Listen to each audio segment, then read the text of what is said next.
Along with Athena, Aphrodite is one of the most famous of the Greek goddesses. Everyone knows the goddess of love.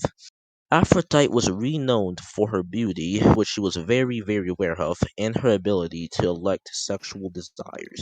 She was born off the island of Cyprus and was associated with it, often called the Cyprian goddess. Some say she was born of the foam resulting from Uranus' castration.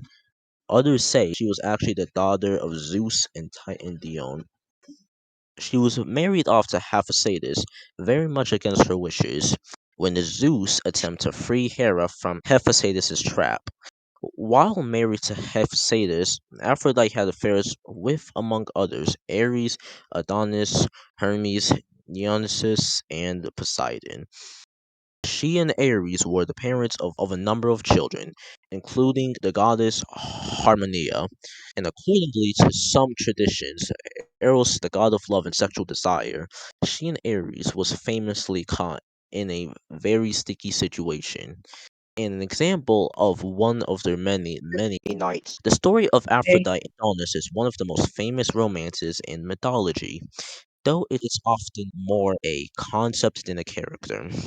The name Adonis has become synonymous with a beautiful, handsome man in Adonis. Adonis caught the eye of Aphrodite the moment he was born. We won't dig too deep into how troubling that is. Aphrodite spotted the baby and knew that when he grew to be a man, she wanted him for herself. So she took him and brought him down to the underworld, where she asked Persephone, the goddess of spring and the queen of the underworld, to watch over him until he. But Persephone also found herself falling for Adonis as he grew up, and she decided she wasn't about to. Neither goddess would agree to give up her claim on Adonis, who by this point was thankfully a grown man. The argument over was so heated that Zeus was brought in to settle it. He determined that, much like Persephone, Adonis would spend a portion of this time with Aphrodite, and a portion with Persephone as a bonus. He would get a portion of time to spend by himself. Adonis, though, favored Aphrodite and chose to give up the time he had spent by himself in order to spend more time with her.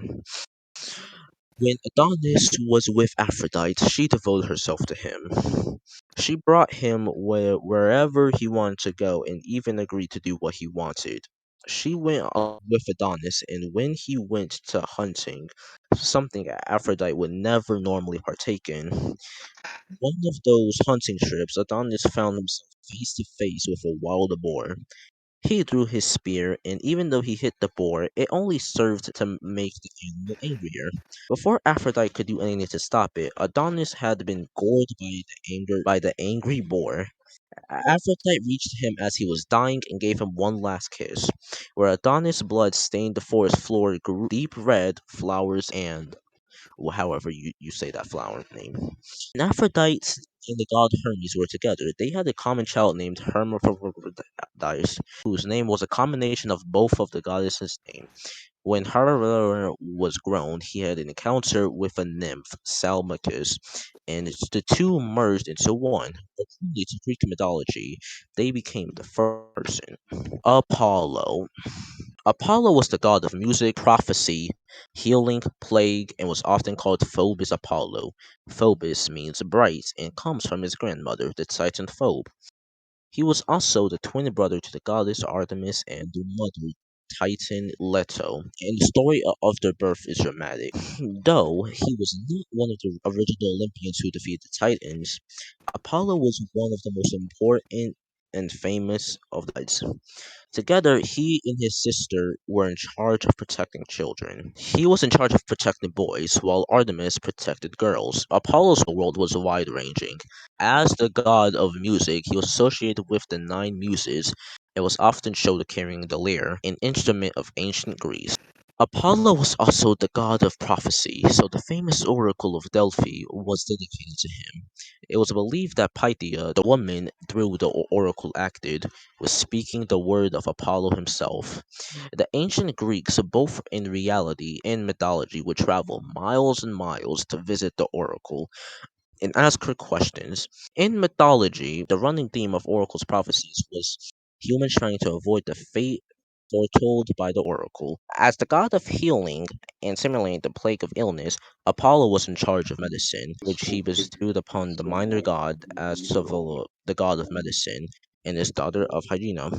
Pausanias was a young prince of Sparta and the grandson of the founder of Sparta himself. He was powerful and important, and he was beautiful.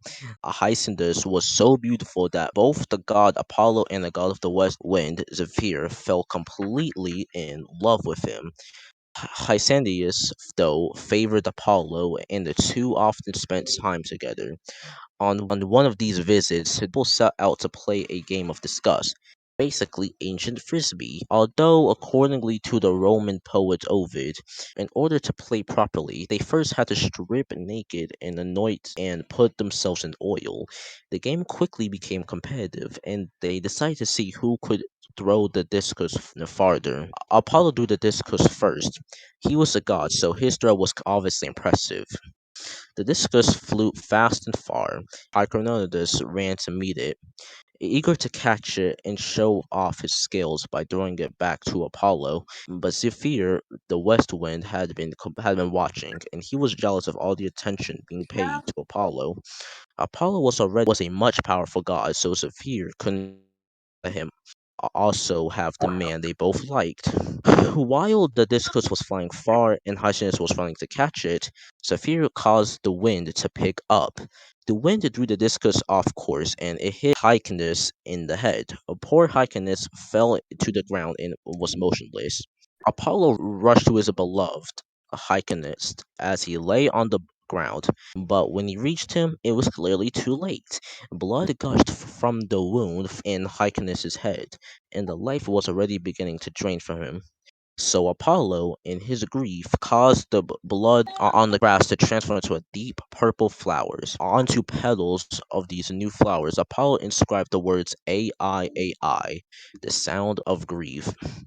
In later Greek mythology, Apollo became conflated with the Titan Helios, the god of the sun. And this is why, even though he is often shown driving the chariot that pulled the sun across the sky every day, originally this was the job of Helios, but the characters of mythology dwindled down the generations.